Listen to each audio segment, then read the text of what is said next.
আসসালামু আলাইকুম। একাদশ এবং দ্বাদশ শ্রেণীর সুপ্রিয় শিক্ষার্থীবৃন্দ, আশা করছি তোমরা সকলে ভালো আছো। তোমাদের সিলেবাসে নতুন করে দুটি কবিতা সংযুক্ত হয়েছে, তার মধ্যে প্রত্যাবর্তনের লজ্জা একটি। এই প্রত্যাবর্তন লজ্জার কবিতার ভিডিওটি আমি তোমাদেরকে ব্যাখ্যা আকারে দিয়েছি। তোমরা যদি দেখে না থাকো তাহলে ডিসক্রিপশন বক্সে লিংক থাকবে, তোমরা সেখান থেকে দেখে নিও। এছাড়া আমরা এখন আলোচনা করব এখানের কিছু এমসিকিউ নিয়ে। চলো শুরু করি। আল মাহমুদের প্রকৃত নাম কি ছিল? আল মাহমুদের প্রকৃত নাম ছিল মীর আব্দুস শুক্কুর আল মাহমুদ। আল মাহমুদ কোথায় জন্মগ্রহণ করেছিলেন? আল মাহমুদ ব্রাহ্মণবাড়িয়ায় জন্মগ্রহণ করেছিলেন। আল মাহমুদ কোন পত্রিকায় সম্পাদক ছিলেন? আল মাহমুদ দৈনিক গণকণ্ঠ ও দৈনিক কর্ণফুলীতে সম্পাদক ছিলেন। আল মাহমুদ কোন একাডেমিতে যোগদান করেছিলেন? আল মাহমুদ বাংলাদেশ শিল্পকলা একাডেমিতে যোগদান করেছিলেন। আল মাহমুদ যে গ্রামীণ জীবন ও প্রকৃতির চিরায়ত রূপ নিয়ে কবিতা রচনা করেছেন তা কি? তা হলো গ্রামীণ জীবন নিয়ে।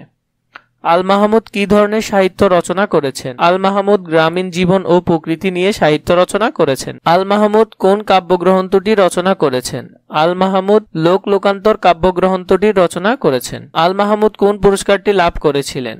আল মাহমুদ 21 পদক লাভ করেছিলেন। আল মাহমুদ কি বিষয়ে লেখালেখি করেছেন? আল মাহমুদ কবিতা, ছোট গল্প, উপন্যাস লেখালেখি করেছেন। আল মাহমুদ কখন মারা যান? উত্তর হবে খ 2019 সালে মারা যান। কবি কেন ট্রেনটি ধরতে পারেনি?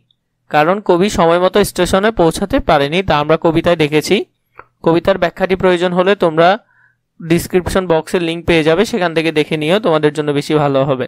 প্রত্যাবর্তনের লজ্জা কবিতায় কবি কোথায় যাচ্ছিলেন? উত্তর হবে খ শহরে যাচ্ছিলেন। কবি ট্রেন ধরতে না পারার পরে কি অনুভব করেছিলেন? উত্তর হবে খ হতাশা অনুভব করেছিলেন। কবি ট্রেন ধরতে না পারার পর কোথায় ফিরছিলেন? গ্রামের নিজ বাড়িতে ফিরছিলেন। কবি বাড়ি ফিরতে গিয়ে কি দেখেছিলেন? কবি বাড়ি ফিরতে গিয়ে নদী, গ্রাম এবং আটচালা এটির উল্লেখ আমরা কবিতায় দেখতে পাই। কবিতাটি তোমরা ভালো করে পড়বে। কবি তার মাকে কিভাবে দেখেছিলেন? উত্তর হবে খ হাসি খুশি দেখেছিলেন।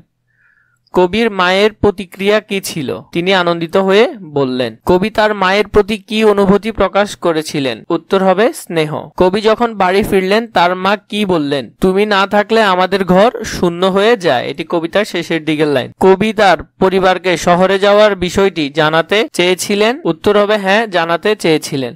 কবি তার পরিবারকে শহরে যাওয়ার বিষয়টি জানাতে চেয়েছিলেন। উত্তর হবে হ্যাঁ, জানাতে চেয়েছিলেন। একই প্রশ্ন দুইবার চলে এসেছে এখানে। কবি বাড়ি ফেরার পথে কি দেখেছিলেন?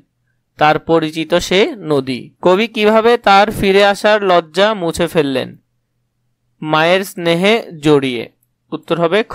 কবি তার মায়ের কোন আচরণ দেখে শান্তি পেলেন? তিনি তার দিকে হাসি দিয়ে তাকালেন। কবি তার মা এবং বাবাকে কি নিয়ে কথা বলছিলেন? কবি তার মা এবং বাবাকে কি নিয়ে কথা বলছিলেন? ট্রেন ধরার সময় নিয়ে। প্রত্যাবর্তনের লজ্জা কবিতায় কবি কুয়াশায় কাঁপছিলেন, তখন তিনি কি দেখেছিলেন? খ পরিচিত নদী। কবি যখন বাড়ি ফিরছিলেন তখন তার মা কি করছিলেন? রান্না করছিলেন কবির মা। কবির মা কিভাবে তার শূন্যতা অনুভব করেছিল? তিনি হাসতে হাসতে বলেছিলেন। কবি তার মায়ের প্রতিক্রিয়ায় কি অনুভব করেছিলেন? শান্তি। তোমাদের যদি এটির পিডিএফ প্রয়োজন হয় তোমরা কমেন্ট করে জানাতে পারো, অথবা আমাদের ফেসবুক পেজে মেসেজ করতে পারো, তাহলে পিডিএফটি তোমরা পেয়ে যাবে।